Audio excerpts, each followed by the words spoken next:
আসসালামু আলাইকুম বন্ধুরা, কেমন আছেন সবাই? চলে এলাম আপনাদের মাঝে নতুন ভিডিও নিয়ে খামখাম ফ্যামিলির পক্ষ থেকে। আজকে আমি গিয়েছিলাম মিরপুর 12 নম্বর সানবিন রেস্টুরেন্টে, যেটি মিরপুর 12 নম্বর অবস্থিত। অনেক দিন ধরেই আপুর থেকে ট্রিট নেওয়া হচ্ছিল না, তাই ভাবছিলাম মিরপুর 12 নম্বর যেহেতু এসেইছি, তাহলে আপুতে একটা ট্রিট নিয়ে নিই। তো যা বলা তাই কাজ।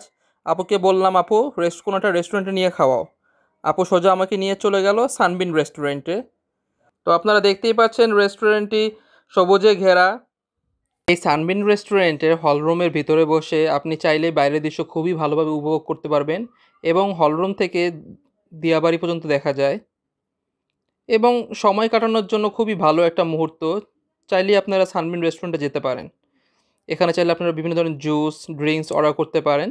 দেখতেই পাচ্ছেন বাইরের ভিতরের হলরুমটা খুবই সুন্দর। বাইরের পরিবেশও সুন্দর, মনোরম পরিবেশ খুবই। আমরা যখন গিয়েছিলাম তখন প্রথমে রোদ ছিল, বাট পরে আবার খুবই সুন্দর বাতাস বয়ে যাচ্ছিল। দেখতেই পাচ্ছেন কি সুন্দর ফুল ফুটেছে। আমি একটা পাপায়া জুস অর্ডার করেছিলাম। যদিও আমার পাপায়া জুস খুবই অপছন্দ, তবে খুব গরমের কারণে আমি অর্ডার করেছিলাম। খেতে মোটামুটি ভালোই ছিল। তার সাথে অর্ডার করেছিলাম থাই ফ্রাইড চিকেন ও soup, Thai soup. Thai fried চিকেনটা যেহেতু খুবই গরম ছিল, সেহেতু আমার কাছে খেতে খুবই ভালো লেগেছে। থাই স্যুপটি দেখতেও খুবই ভালো ছিল এবং খেতেও খুব সুস্বাদু লেগেছে। যদিও এসব রেস্টুরেন্টে রাতের বেলা বেশি ভালো লাগে।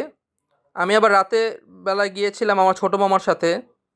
ছোটো মামাকে বলিনি যে আমি দুপুরবেলা এসেছিলাম সানবিন রেস্টুরেন্টে। আপনারা যদি সানবিন রেস্টুরেন্টে যেতে চান, আমি বলবো রাতের বেলা গেলে আপনারা বেশি এনজয় করতে পারবেন।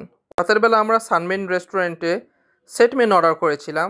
সেট মেনুটি আমার কাছে মোটামুটি লেগেছিল, বেশি একটা ভালো লাগেনি। তো দেখা হচ্ছে বন্ধুরা পরবর্তী ভিডিওতে। সবাই খামখাম ফ্যামিলির পাশে থাকবেন।